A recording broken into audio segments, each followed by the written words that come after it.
It's rolling. And we're rolling. All right, whenever you're ready. I'm Jason. And I'm Jake. And this is Between the Tires.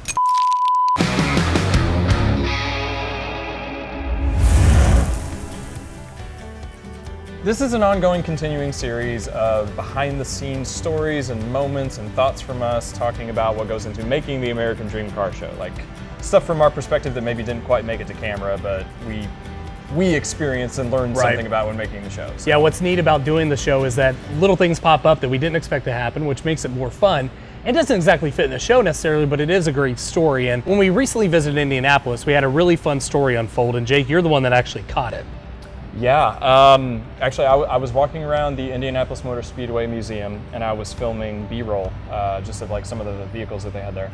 And I noticed that there were these two girls that were like following me around. It's like I would go in one corner, there they were. I was going in one corner, they were off to the side. I'm like, okay, well then I was getting a shot of you and they were like photo bombing, video bombing? Yeah, like so we're there with the trophy. I was trying to get a shot of you. We're there with the trophy. Yeah, they were and in the background they're like, hey. what's up? And then I pointed that out to you, and they were like, sorry, and you're like, no, let me take a selfie or take a picture with you. So we put that on our Instagram. I pointed out to you that you should incorporate them into the show because their parents were there. It was like a large family. They clearly were wanting to be in a photo, so we thought, why not put them in the show? I'm Jason, and this is the American Dream Car Show. Kind of gave you like this really cool interactive moment with some young fans, I thought. It made it really real. You had a sort of a really, I thought it was really touching, but kind of had to have been a sort of a humbling experience there, didn't you? Yeah, it hit home for me. A gentleman walked up to me and said, sir, can I stop you for a second? We said, of course, what can I do for you?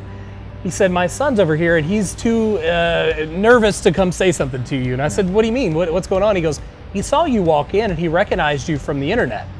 And he said, Dad, that's a YouTuber. Yeah, but this young man had actually seen us, was a subscriber, and wanted to say hi. And then talking about like tearjerker kind of moment, if you will, he walks in like maybe 20 minutes later after he had toured the museum. While we were filming a segment. Yeah. And he walks in and he goes, I'm so sorry, and he has a Frisbee and a marker in his hand. And he asked me for an autograph, which I didn't know what to do with that. I gave him the autograph and I wanted to buy the Frisbee for him or like, but it was neat, because it was a beautiful moment because I mean, like, we're making the show from our perspectives and the stories that we find interesting to tell that hopefully you guys find interesting, but just that we went out to another city and that you got recognized, and it's like, I don't know.